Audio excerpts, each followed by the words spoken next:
No vídeo de hoje, nós vamos falar sobre dinheiro.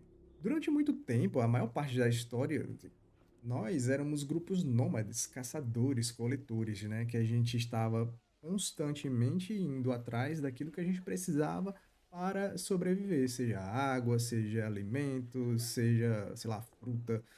A gente tinha que ir atrás, né? Nós éramos movidos pela dependência de conseguir o que a gente precisava para aquele momento. Tínhamos essa necessidade de sair rodando o mundo. Por muito tempo nós fomos nômades. Saíamos à procura das nossas necessidades. Mas em determinado momento, houve a descoberta do domínio da agricultura. Em algum momento, algum ser humano percebeu que as sementes, os caroços das frutas que eles comiam, que eles jogavam no chão, cresciam, nasciam árvores aonde eles descartavam esses restos, né, essas sementes. Então, ao perceber, ao notar-se disso, os seres humanos começaram a perceber que dava para cultivar de repente aquelas coisas que eles tanto buscavam, né, que eles saíam para buscar na natureza. E aí houve a revolução da agricultura, né? A gente podia agora, não precisava mais sair atrás do nosso alimento, porque agora a gente conseguia plantá-los, né? A gente conseguia tê-los aqui, nesse lugar. Então não havia mais necessidade da gente se deslocar. A dominação da agricultura foi muito importante, porque a partir deles começaram a se formar o quê? As primeiras sociedades. Essa galera começou a se assentar em lugares próximos aos rios, de preferência, por causa da água para a agricultura. Então, a agricultura já traz a pecuária em si, porque em algum momento, com certeza, algum ser humano olhou para os bichos na natureza e percebeu: poxa, os bichos comem planta, tá ligado? A vaca come planta, o cavalo come planta. Eu posso plantar qualquer coisa para eles comerem. Então, uma coisa foi puxando a outra, né? Uma coisa puxou a outra e as primeiras sociedades começaram a se formar. A produção de alimentos aumentou, né? Aumentou por quê? Porque eles tinham muitos recursos disponíveis. Veja o pessoal lá do Nilo, né? Na cheia do Nilo, ele trazia um material que era, sei lá, uma espécie de argila, de lama, que era muito fértil. Depositava-se nas margens quando o rio secava, e esses sedimentos eram muito nutritivos. Então, a produção dos alimentos aumentou. A galera que antes pegava somente o que ele necessitava para a sobrevivência, agora tinha capacidade de plantar muito mais. E isso era distribuído para a população. Como agora era mais fácil conseguir alimentos para todos, as outras pessoas puderam se dedicar a outras atividades, tipo artesanato, comércio, organização política. Então começou a se formar as primeiras cidades, as primeiras civilizações, né, as primeiras aldeias. Com o passar do tempo, elas vão ficando mais complexas. Distribuição dos alimentos, a produção dos artesãos vai se tornando mais complexa. Foi presa gente para construir casa para todo mundo, né? Toda essa produção começou a se tornar mais complexa. E também com o crescimento da população das aldeias, ficou cada vez mais complicado distribuir aqueles alimentos, aquele excedente agrícola lá do começo. Então, começou uma prática que ela é muito conhecida, o escambo, que é um estilo de comércio onde as mercadorias elas valem, né, o dinheiro. A própria mercadoria ela era o dinheiro em si, né?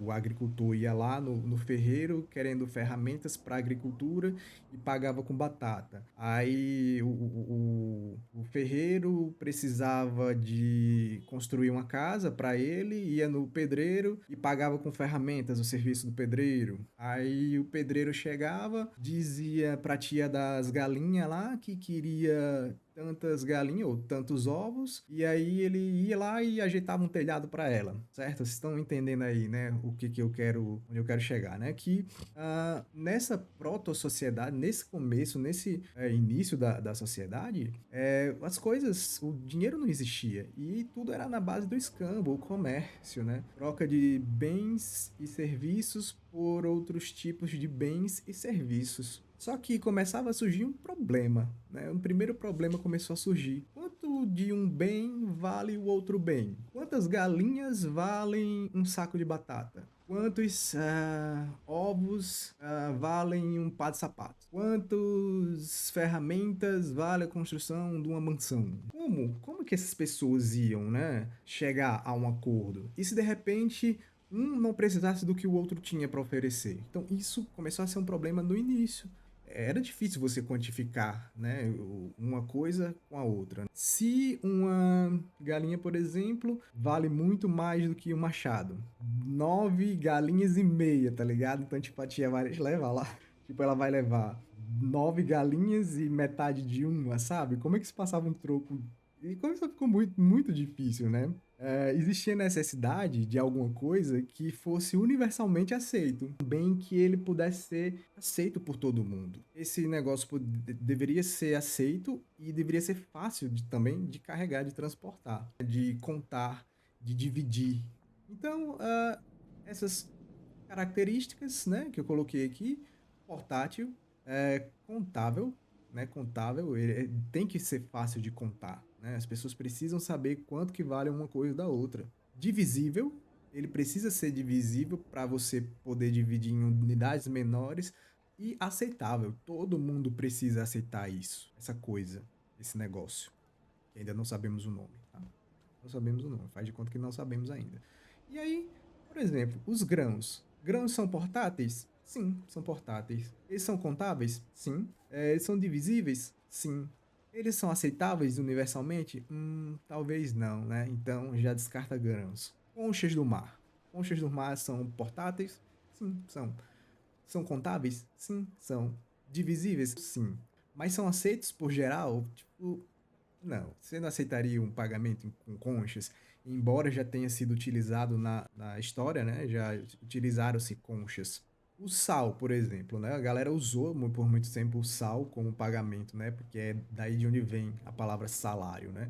Porque o sal era portátil, o sal era contável, o sal era divisível e aceitável até certo ponto. Chegou a um ponto que ele parou de ser aceito, porque, tipo, eu imagino que todo mundo já tenha conseguido sal para dar e vender. Então, a aceitação desse material, dos grãos, por exemplo. Qual que era o problema dos grãos?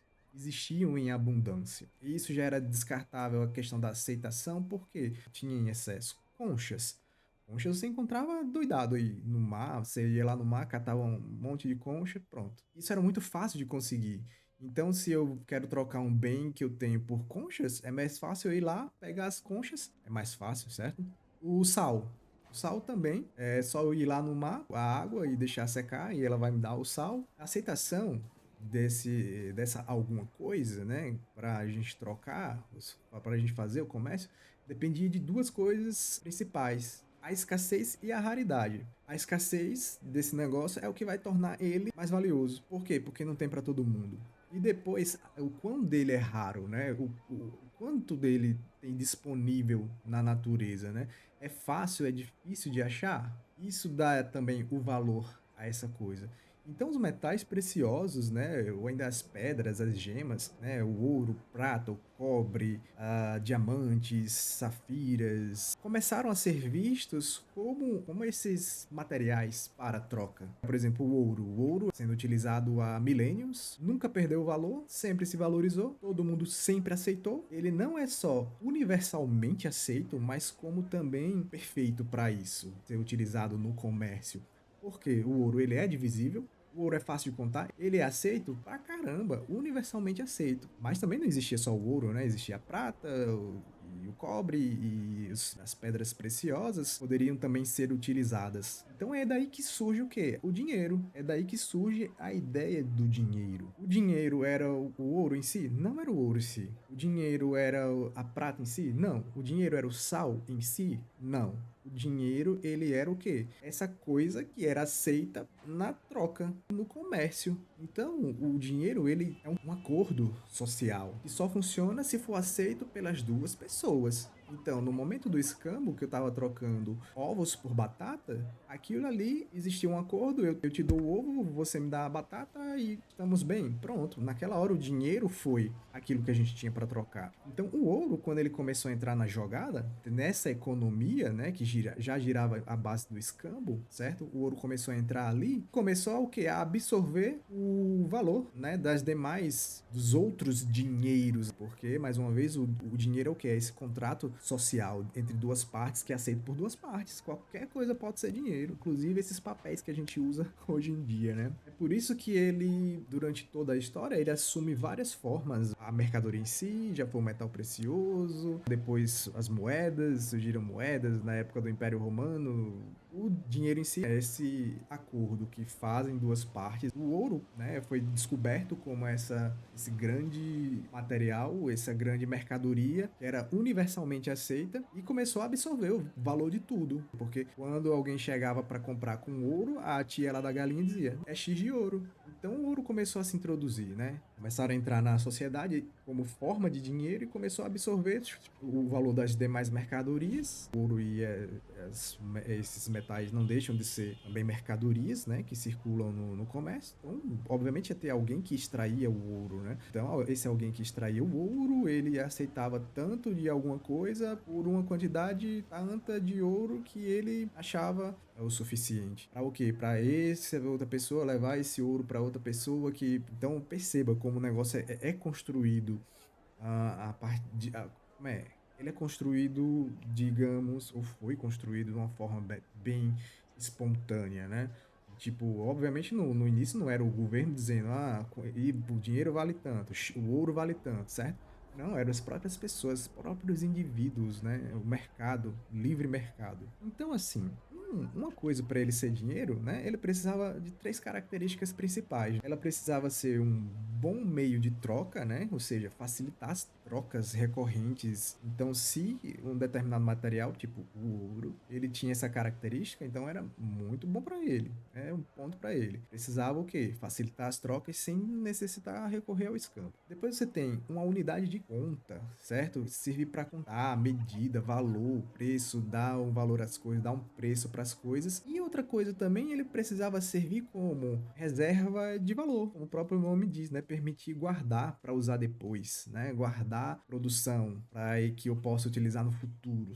Um dinheiro bom precisa ter essas três qualidades. Eles têm que ser um meio de troca, uma unidade de conta e uma reserva de valor. Isso é que dá o valor ao dinheiro, certo? Ao material que a gente vai utilizar como dinheiro, ao contrato que é o dinheiro. Só que os metais preciosos chegava um momento que eles tinham uma desvantagem, que era justamente o quê? Como eu vou estocar? Como é que eu vou guardar? Como que eu vou guardar isso em segurança? Então, começa-se a surgir mais uma necessidade de mercado, né? A necessidade do estoque desse ouro. Preciso ter a necessidade de guardar isso. Então, existia uma profissão lá, antigamente, chamada ourive. As outras pessoas recorriam para que guardassem o seu ouro em segurança, como se fosse um banco. Então, aquele artesão que fazia as joias de ouro, as pessoas recorriam a esses caras, né, para deixar o seu ouro lá depositado, guardadinho lá com o ourive, e em troca desse ouro guardado lá, existia um recibo que o ourive passava, que era dado à pessoa, o depósito, eu, você, qualquer pessoa, antigamente chegava com a quantidade X de ouro, depositava com o ourive, deixava, olha, guarda aí, cuida aí desse ouro para mim. A ourive, beleza.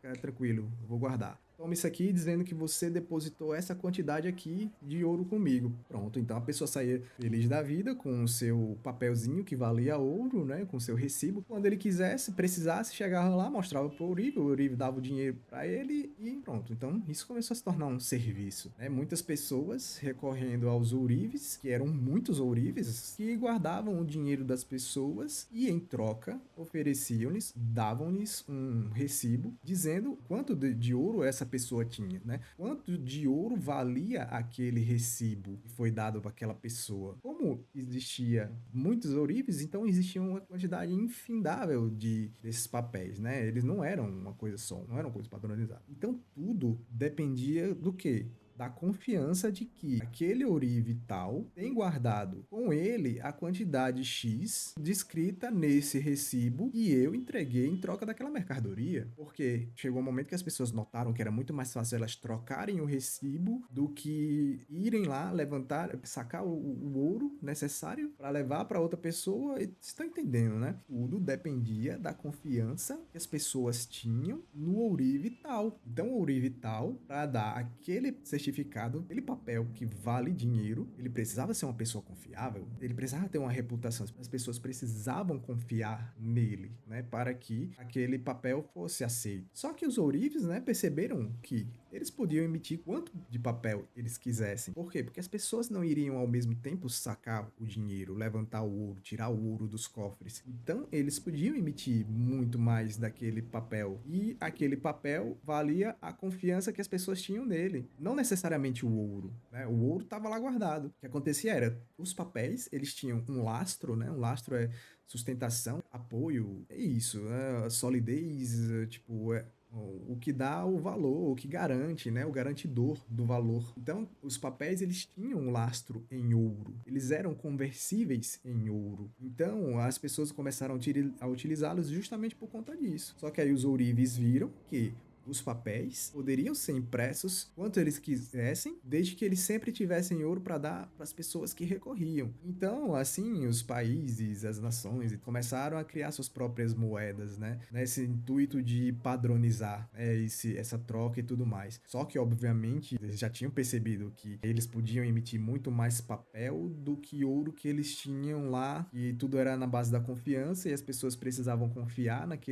aqueles papéis valiam aquela quantidade de ouro que elas diziam que valiam. Se um ourive ele conseguia garantir que as pessoas que lá recorressem para trocar o papel conseguissem trocar por ouro, imagina um banco de um governo, né? Um banco central. Mas o que acontece? Quando você tem muito de certa mercadoria no mercado, né, você começa a perder o valor. Por que que sal é barato? Porque sal é encontrado em tudo que é lado. Por que que o ouro ele é caro? Porque ele é raro, porque ele é escasso, certo? Lembra que quando eu falei que lá no início o ouro ele era uma mercadoria? Começou a absorver o valor das demais mercadorias. E aí o ouro foi para o cofre e o dinheiro, os papéis, né? Os papéis, os recibos vieram para o mercado no lugar do ouro e depois que se transformaram nas moedas, né? E esses papéis que se tornaram dinheiro e eles começaram a absorver o valor das coisas, né?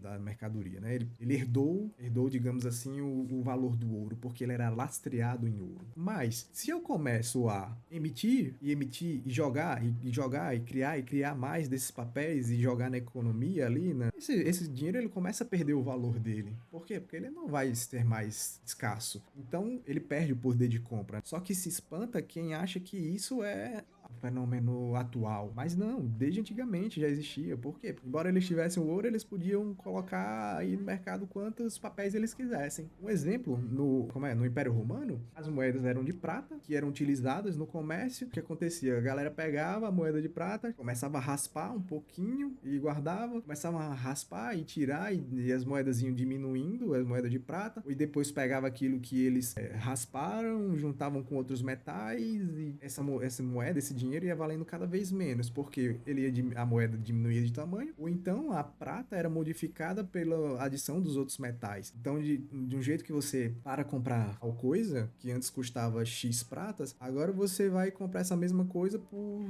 2x, né? 2 vezes mais moedas prata que você precisava antes, né? Então, esse é um fenômeno da inflação que não é algo novo. Então, o dinheiro ele não pode ser impresso à torto e à direito e jogado na economia de qualquer jeito. Por quê? Porque ele é uma mercadoria como as outras mercadorias. Quanto mais dinheiro você tem na economia, menos ele vale. Então, criam-se os bancos centrais para fazer esta função que os ourives faziam. Então, o dinheiro no início ele tinha esse lastro em ouro, ele era conversível em ouro. Aí lembra que eu falei que para que o papel tivesse o valor, precisava se confiar no ourive? Agora, para que uma moeda de um estado, de uma nação, ela fosse forte, valiosa, ela precisava de ter a confiança que aquele país poderia trocar aquilo por ouro, certo? Isso aqui já dei muitos e muitos saltos na história. Então, por muito tempo, até agora, uns dias desses, antes do dólar, quem era utilizado como essa moeda era a libra esterlina. A libra esterlina, ela tinha uma conversibilidade em ouro. Aí você imagina que, pronto,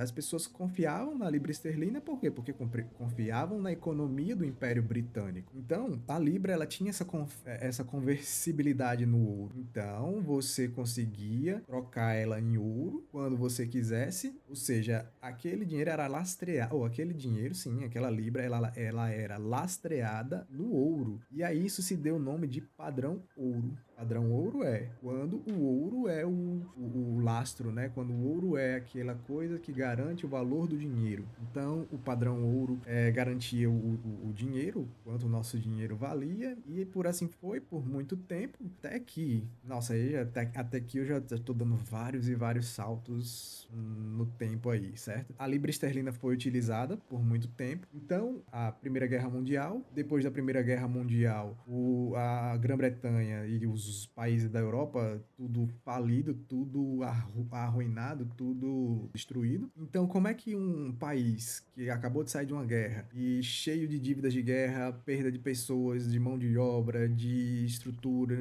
falido basicamente, né? Iria conseguir lastrear o seu dinheiro em ouro, se ele não tinha mais ouro porque gastou ouro na guerra. Porque as guerras nada mais são do que máquinas de destruir dinheiro. Então, entra aí os Estados Unidos, a influência dos Estados Unidos, que até mesmo grandes parceiros, né, da Europa. Os Estados Unidos saíram da Primeira Guerra como os grandes vencedores, porque entraram já no final da guerra e depois sofreram menos, o território deles ficou intacto. Então nós tínhamos aí surgindo um novo país para garantir o quê? Uma moeda que fosse universalmente aceita. Só que ainda não foi aí que isso começou, porque o dólar começou a ser aceito como essa grande moeda. Por muito tempo ainda depois da Primeira Guerra, o Reino Unido, a Grã-Bretanha, tentou garantir esse lastro de ouro, né, o padrão ouro da sua moeda. Logo depois da Primeira Guerra teve a Grande Depressão e depois da Grande Depressão de 29 teve a Segunda Guerra Mundial. Então, se a primeira eles já tinham se fudido muito, na segunda que eles se fuderam muito mais. Mas antes mesmo da Segunda Guerra começar, desculpa, terminar, os países já se reuniram para tratar da nova ordem mundial, né? De como que seria a ordem mundial depois da Segunda Guerra Mundial. E aí entra uma conferência chamada Bretton Woods, que aconteceu ainda enquanto a guerra rolava. E aí o que acontece? Eles definem que o dólar seria a moeda utilizada universalmente pelos outros países, o dólar seria utilizado como a moeda aceita universalmente e o dólar valeria uma quantidade X de ouro, que era universalmente aceita por todo mundo, ou seja, todo mundo confiava na economia norte-americana, até porque eles saíram da guerra com mais de 2/3 do ouro de todo mundo confiava na economia deles, todo mundo confiava que os Estados Unidos era capaz de pagar a quantidade de ouro que existia para todos os dólares em circulação no mundo. E por um bom momento, depois de Bretton Woods, isso continuou. E aí o dólar absorveu, óbvio, o valor das demais outras moedas, e as outras moedas ficaram atreladas a uma quantidade de dólar, que era atrelada à quantidade de...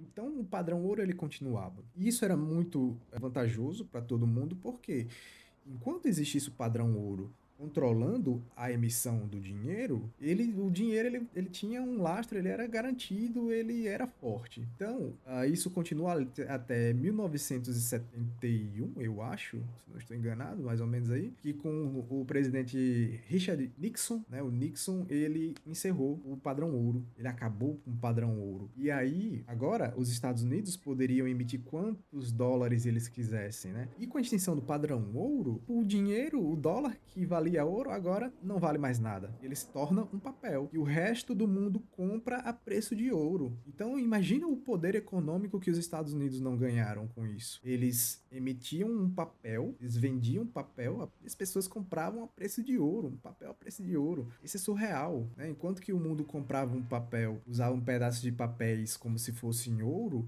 os Estados Unidos tinham a impressora, né? Os Estados Unidos poderiam criar quantos dólares eles quisessem, como é hoje. Então, essas moedas que antes tinham o padrão ouro, elas passaram a ser o quê? Baseadas simplesmente na confiança que as pessoas têm na economia desses países que emitem essas moedas. Então, o dinheiro hoje, ele vale a confiança, né? Vale o quanto você confia no governo norte-americano de que ele vai tomar boas políticas e que ele não vai imprimir dólares adoidado. Ou seja, saiu do padrão ouro para voltar para a confiança que as pessoas têm em instituições, né? As pessoas lá no começo tinham confiança de que aquele papel valia ouro, né? Porque o Uribe deu. E depois que os bancos centrais deram, que valia ouro. E depois que o dólar valia aquela quantidade de ouro, entendeu? Só que agora, quando se extingue o padrão ouro, o dinheiro passa a ser lastreado em porríssima nenhuma, em nada, vale absolutamente nada, e os governos podem criar quanto eles quiserem, no momento que eles quiserem, a torto e a direito. Aí a pandemia do Covid foi um grande exemplo disso, que os Estados Unidos imprimiram trilhões de dinheiro para jogar na economia, né, para lidar com a crise. Então,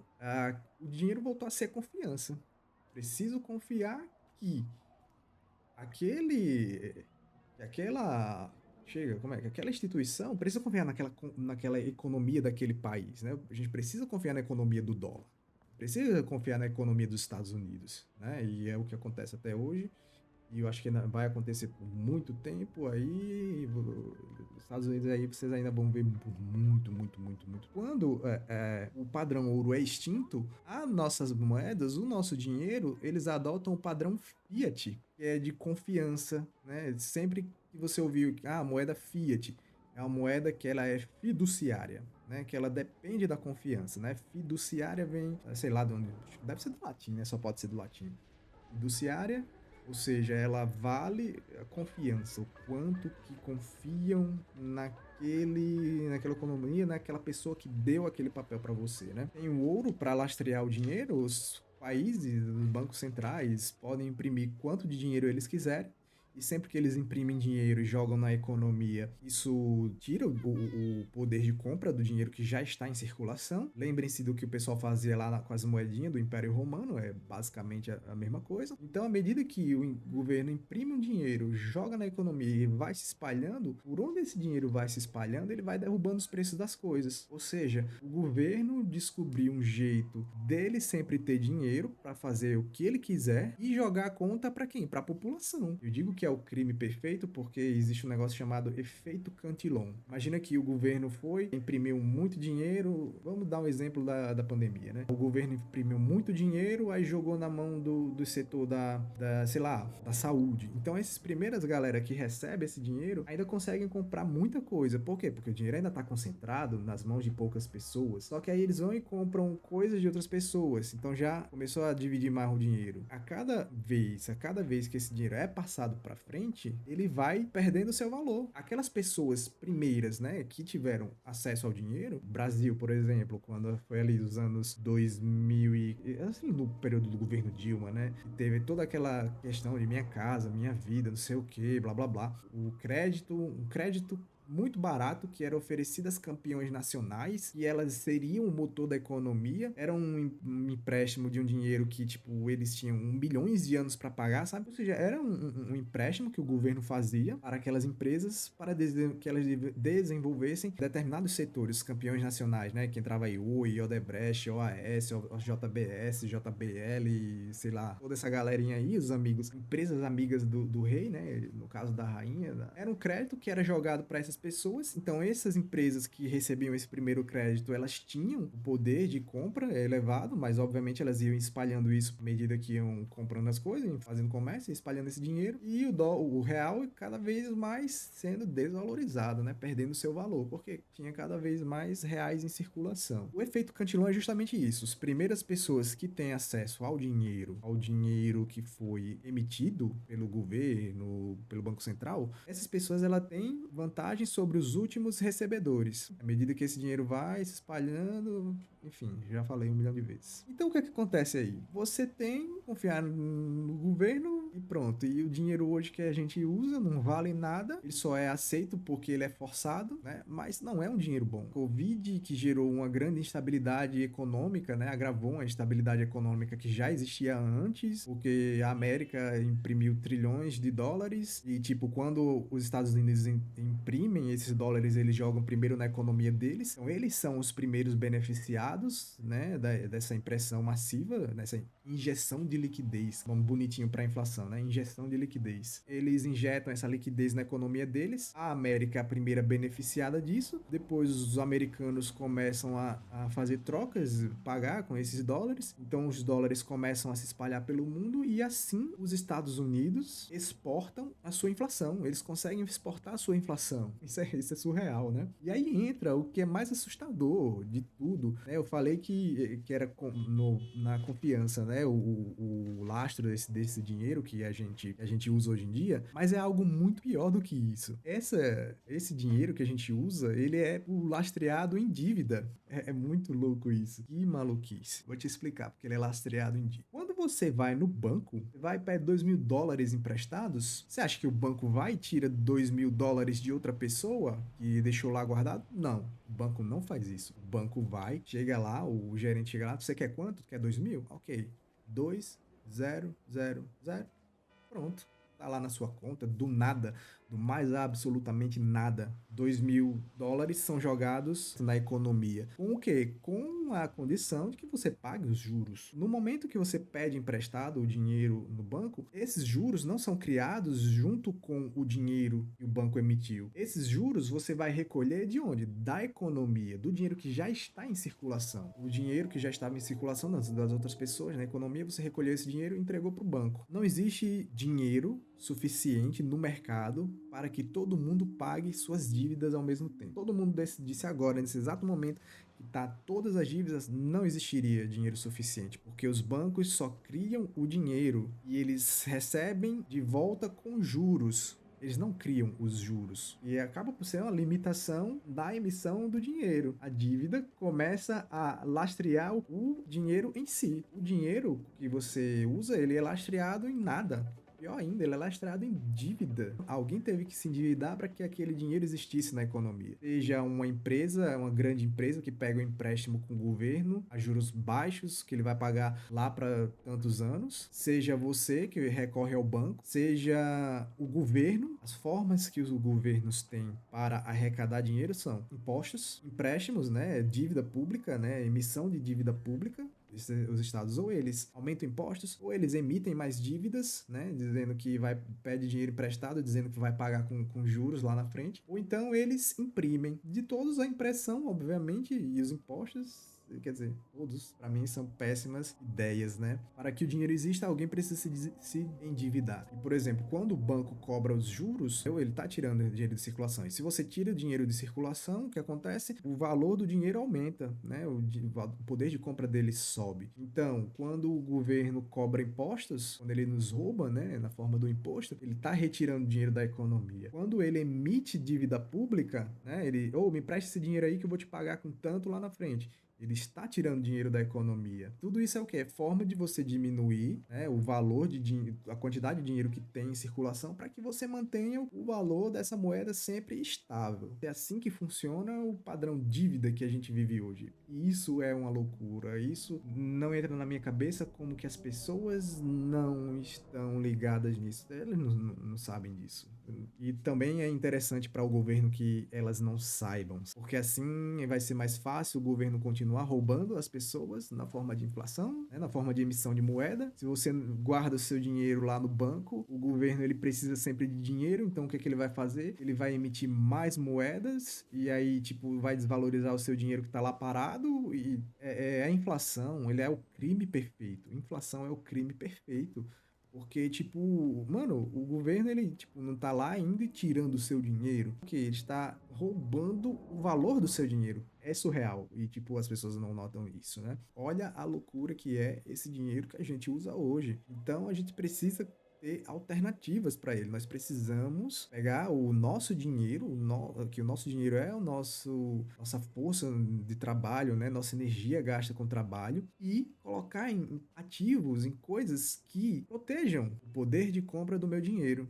Lembra que lá no começo a pessoa que produzia batatas ela não podia estocar 1 milhão de batatas para o futuro. Por quê? Porque ia apodrecer tudo, né? E ela ia perder o valor da produção, o valor do trabalho dela, o esforço dela, o suor dela, certo? Então, do mesmo jeito que ele não estocava batatas, mas estocava ouro, que era algo que preservava o valor, né, de sua produção, não podemos estocar dinheiro do governo. Euro, dólar, real, libra esterlina. Nós não podemos estocar esse dinheiro. Por quê? Porque a qualquer momento ele pode valer nada, porque ele já não vale nada além da confiança. Imagina que agora estoura a Terceira Guerra Mundial. E aí, o que é que os governos vão fazer? vou imprimir horrores e horrores e horrores de dinheiro para pagar suas contas de guerra, certo? E quando ele imprimir isso, aumenta a inflação. E quando aumenta a inflação, ele está jogando o preço para você, certo? Porque você vai precisar de mais, trabalhar mais para conseguir mais dinheiro para pagar a mesma coisa que você pagava antes, certo? Então, a gente precisa de alternativas que o governo não consegue tocar. Ouro, você pode tocar ouro, seja ele na forma física ou tem títulos que valem ouro, tem ouro tokenizado no DeFi. Então, isso, Bitcoin, certo? O Bitcoin, que depois eu vou falar dele, porque ele é um ótimo ativo para você guardar dinheiro. Ele vai preservar, sim, o valor do seu dinheiro. Então, é isso.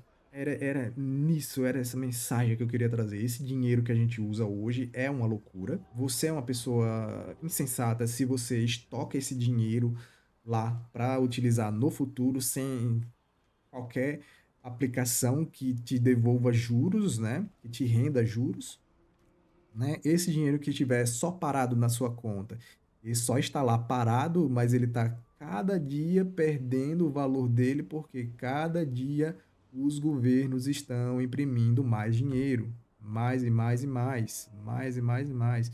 Então, o governo está desvalorizando seu dinheiro e nisso ele está roubando seu tempo de vida e o seu esforço e o seu trabalho e te explorando através do crime da inflação, que é o crime perfeito. E é isso, gente, que era isso que eu tinha para dizer sobre. Depois posso continuar sobre isso aqui, que esse assunto rende muito, muito, muito mais outros assuntos. Mas por hoje é só. Não confiem no dinheiro do governo. Não guarde seu dinheiro nesse dinheiro maluco, porque não existe dinheiro suficiente no mundo para pagar a dívida de todo mundo. Imagina todos os países que estão endividados, né? Como é que todos esses países vão pagar suas dívidas? E no momento que a gente vive agora, esse sistema todo é uma bomba relógio, é uma granada de crédito que tá para explodir. Mais cedo ou mais tarde esse negócio vai explodir, seja esse ano, seja no próximo, seja no outro, seja em 2030, mas esse negócio vai explodir. Quando explodir essa granada de crédito, meu amigo, quem não tivesse posicionado de uma forma, é, sabe, não tivesse posicionado nesse turbilhão, vai se ferrar muito. Então, compre ativos que não dependam de governos para terem o seu valor. E aí, nesse eu te dou o ouro e o Bitcoin. E pronto. E é isso que eu tinha para dizer. Comprem Bitcoin.